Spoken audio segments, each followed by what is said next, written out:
فبأي آلاء ربكما تكذبان۔ قرآن مجید میں اللہ تعالیٰ نے ارشاد فرمایا کہ جہنم کو نافرمانوں سے نفرت ہوگی۔ تکادو تمیزو من الغیظ، جہنم پر کو بھی غضب ہوگا نافرمانوں پر کہ انہوں نے اللہ کو ناراض کیوں کیا، اللہ کا انکار کیوں کیا، اللہ کی ناشکری کیوں کی۔ قرآن میں آتا ہے اتنا غضب ہوگا نا جہنم، ایک تو ویسے ہی آگ ہے، اوپر سے وہ اللہ کے نافرمانوں پہ غضبناک بھی ہوگی۔ جب کوئی غضبناک ہو تو پھر سزا زیادہ دیتا ہے، اس میں اس کا غیظ و غضب بھی شامل ہو جاتا ہے۔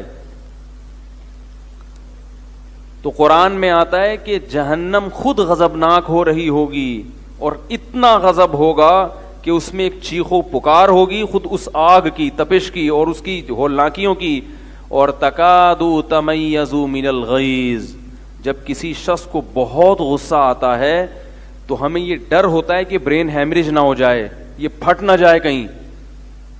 بہت زیادہ ہوتا ہے نا غصے میں انسان کہ میں اس کو مار دوں، کیا کروں، بسا اوقات مر بھی جاتے ہیں لوگ شدید غصے میں۔ تو قرآن کہہ رہا ہے جہنم میں ایسا غضب ہوگا کہ قریب ہے کہ وہ غیظ و غضب سے پھٹ پڑے، اتنا غضب ہوگا۔ اور اتنا بڑا پیٹ ہے، جیسے کوئی قرآن نے تمثیلات دی ہیں، مثالیں دی ہیں سمجھانے کے لیے۔ یہ جو ہم اپنے بیانات میں مثالیں دیتے ہیں نا، بہت زیادہ لوگ مجھ پہ طنز کرتے ہیں، یار قرآن و حدیث کی بات نہیں آ رہی، مثالیں وہی قرآن و حدیث کو سمجھانے ہی کے لیے مثالیں ہوتی ہیں۔ وہ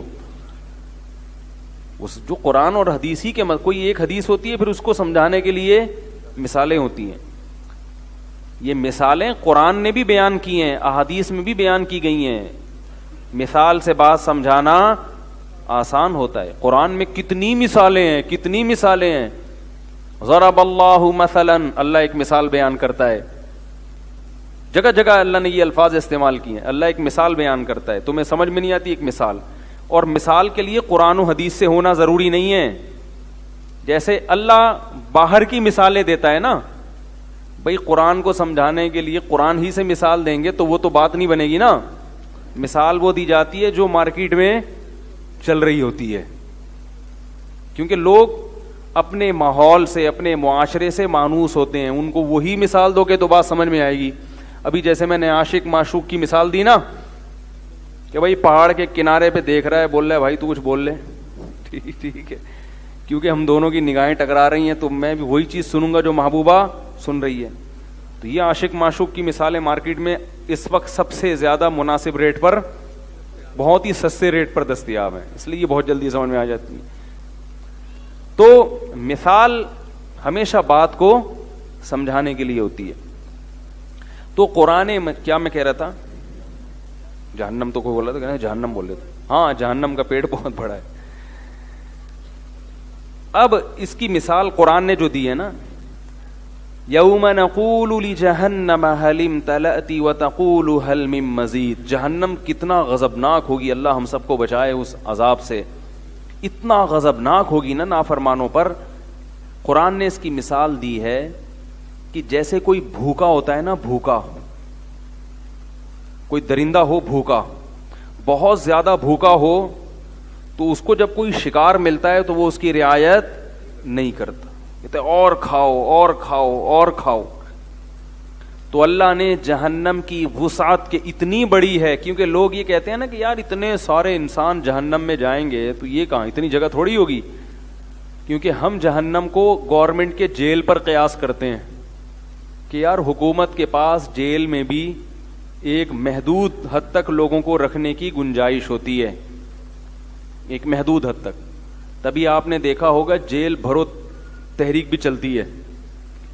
جیل بھرو تحریک سے کیا ہوتا ہے، حکومت پریشان ہو جاتی ہے، اتنی پبلک کو جیل میں رکھے کام، اتنے جیل تھوڑی ہیں۔ تو انسان، لوگ اللہ کی نافرمانی کرتے ہیں، گناہ کرتے ہیں، وہ یہ سوچتے ہیں کہ یار اتنے سارے لوگ تھوڑی جہنم میں جائیں گے۔ بھائی آج بھی دنیا میں غیر مسلموں کی تعداد مسلمانوں سے زیادہ ہے۔ جب بھی کسی کو کسی گناہ سے روکو وہ کیا کہتا ہے، یہ تو سبھی کر رہے ہیں، یہی کہتا ہے نا۔ ارے بھائی کسی کو بولو یار یہ کام مت کرو, یہ مت کرو, یہ حرام مت کھاؤ, یہ وہ کہہ رہے ہیں آج کل تو سبھی کھا رہے ہیں. تو اللہ نے مثال دی ہے جہنم کی. ہم جیسے یہ کہتے ہیں نا کہ یار یہ سارے کیسے جہنم میں چلے جائیں گے, ہر آدمی رشوت لے رہا ہے, ہر خاتون بے پردہ ہے چند کے علاوہ, اور بے نمازیوں کی تعداد نمازیوں سے زیادہ ہے. فجر میں دیکھ لو کتنے ہوتے ہیں, ظہر میں دیکھ لو کتنے ہوتے ہیں, جمعے کے دن لگتا ہے جمعے میں ہی بس نماز فرض ہوئی ہے, اور بہت سے تو جمعہ بھی نہیں پڑھتے, جمعہ بھی انہوں نے گول کر دیا. تو بہت تھوڑے لوگ ہیں. تو اب ہمارے ذہن میں ایک اشکال پیدا ہوتا ہے کہ یار اتنے سارے جہنم میں چلے جائیں گے. تو اللہ نے اس اشکال کا جواب دیا ہے. لوط علیہ السلام کی قوم میں کیا تھا, لڑکوں سے بدکاری پوری قوم کر رہی تھی. لوط علیہ السلام نے ان کو کہا بھائی عورتیں اللہ نے پیدا کی ہیں. تو وہ کیا کہنے لگے کہ تم تھوڑے سے نیک لوگ ہو نا, تم یہاں سے چلے جاؤ, تم تھوڑے سے نیک لوگ ہو, بجائے ہمیں سیدھا کرنے کے تم علاقہ چھوڑ کے نکل لو. پوری قوم نہیں ٹھیک ہو سکتی. لوط علیہ السلام نے کیا فرمایا, انی لعملکم من القالین, تم سب خراب ہو مگر اے اللہ تو گواہ رہنا میں ان کے عمل کو پسند نہیں کرتا. مجھے اللہ کو راضی کرنا ہے, عوام پبلک کو راضی نہیں کرنا. تو اچھے لوگ مارکیٹ میں شارٹ ہی رہتے ہیں میرے بھائی, شارٹ ہی رہتے ہیں. ہاں مارکیٹ میں وافر مقدار میں کب ہوں گے, جب حضرت عیسیٰ علیہ السلام نازل ہوں گے.